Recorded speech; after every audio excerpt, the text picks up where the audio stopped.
کسی گاؤں میں ایک عبادت گزار شخص رہتا تھا جو لوگوں کو دین و دنیا کے مسائل بتاتا اور انہیں نیکی کی تلقین اور برائی سے بچے رہنے کی ہدایت کیا کرتا۔ گاؤں والوں کے لیے اللہ کا یہ بندہ کسی نعمت سے کم نہیں تھا اور وہ ہر مسئلے میں اس سے رہنمائی لیتے۔ پھر ایک دن اس گاؤں کو ایک ایسے طوفان نے آ گھیرا جس کی شدت گاؤں والوں نے پہلے کبھی نہ دیکھی تھی۔ گاؤں تاکہ طوفانی بارش اور سیلابی ریلوں سے ڈوبتا ہی جا رہا تھا۔ یہاں سے نکلنے کی بس ایک ہی سبیل کشتیاں تھیں، اور جن لوگوں کے پاس اپنی کشتیاں تھیں وہ ان پر سوار محفوظ علاقوں کی طرف بھاگ رہے تھے۔ گاؤں کے کچھ لوگ اپنی کشتی پر سوار اس عبادت گزار کے گھر کے قریب سے گزرے تو اسے آواز دی کہ ہمارے ساتھ کشتی میں آ جاؤ۔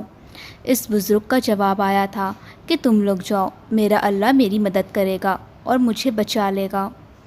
ان لوگوں کے جانے کے بعد کچھ اور لوگ بھی یہاں سے گزرے جنہوں نے اس بزرگ کو اپنی مدد کی پیشکش کی، مگر اس کا وہی جواب تھا، تم لوگ جاؤ، میرا اللہ میری مدد کرے گا اور مجھے بچا لے گا۔ ان کے بعد ایک اور خاندان کا اس بزرگ کے گھر کے قریب سے گزر ہوا۔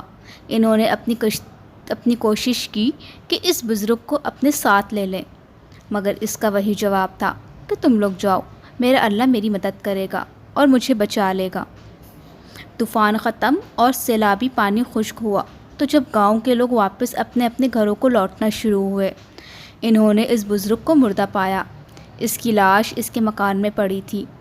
لوگوں کے لیے جہاں یہ بات باعث صدمہ تھی، وہیں حیرت کا سبب بھی کہ آخر اللہ تعالیٰ نے اس کی مدد کیوں نہ کی۔ ابھی لوگ اس بحث میں الجھے ایک دوسرے کو مورد الزام یا تقدیر کو کوس ہی رہے تھے کہ ایک نیک نوجوان ادھر سے گزرا۔